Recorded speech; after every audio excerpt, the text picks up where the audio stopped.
In 1947, Portland, Maine banker Andy Dufresne is convicted of murdering his wife and her lover and is sentenced to 2 consecutive life sentences at the Shawshank State Prison. He is befriended by Ellis Redding, an inmate and prison contraband smuggler serving a life sentence.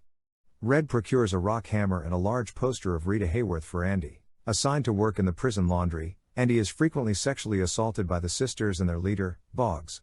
In 1949, Andy overhears the captain of the guards, Byron Hadley, complaining about being taxed on an inheritance and offers to help him shelter the money legally. After an assault by the sisters nearly kills Andy, Hadley beats and cripples Boggs, who is subsequently transferred to another prison.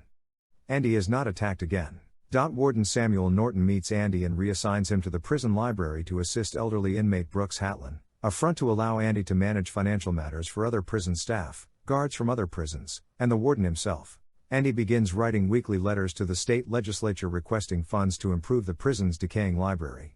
Brooks is paroled in 1954 after serving 50 years, but he cannot adjust to the outside world and eventually hangs himself. The legislature sends a library donation that includes a recording of the marriage of Figaro, and he plays an excerpt over the public address system and is punished with solitary confinement. After his release from solitary, Andy explains that hope is what gets him through his time, a concept that Red dismisses. In 1963, Norton begins exploiting prison labor for public works, profiting by undercutting skilled labor costs and receiving bribes.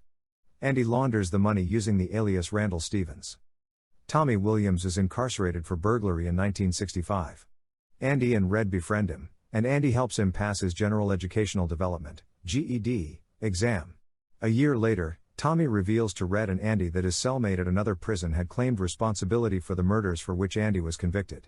Andy approaches Norton with this information, but Norton refuses to listen, and when Andy mentions the money laundering, Norton sends him back to solitary confinement. Norton has Hadley murder Tommy under the assumption of an escape attempt. Andy refuses to continue the money laundering, but Norton threatens to destroy the library, remove Andy's protection from the guards, and move him to worse conditions. Andy is released from solitary confinement after 2 months, and he tells a skeptical Red that he dreams of living in Zihuatanejo, a Mexican town on the Pacific coast. Andy also tells him of a specific hayfield near Buxton, asking Red, once he is released, to retrieve a package that Andy buried there. Red worries about Andy's well-being, especially when he learns Andy asked a fellow inmate for 6 feet, 1.8 meters, of rope.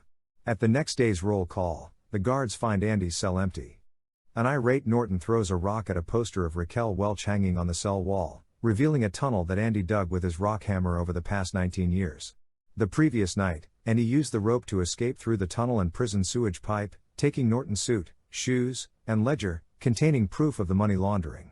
While guards search for him, Andy poses as Randall Stevens, withdraws over $370,000, equivalent to $3.09 million in 2021, of the laundered money from several banks, and mails the ledger and other evidence of the corruption and murders at Shawshank to a local newspaper.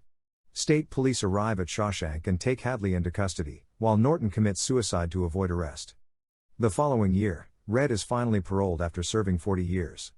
He struggles to adapt to life outside prison and fears that he never will. Remembering his promise to Andy, he visits Buxton and finds a cache containing money and a letter asking him to come to Zihuatanejo. Red violates his parole by traveling to Fort Hancock, Texas, and crossing the border into Mexico, admitting that he finally feels hope. He finds Andy on a beach in Zihuatanejo, and the two reunited friends happily embrace.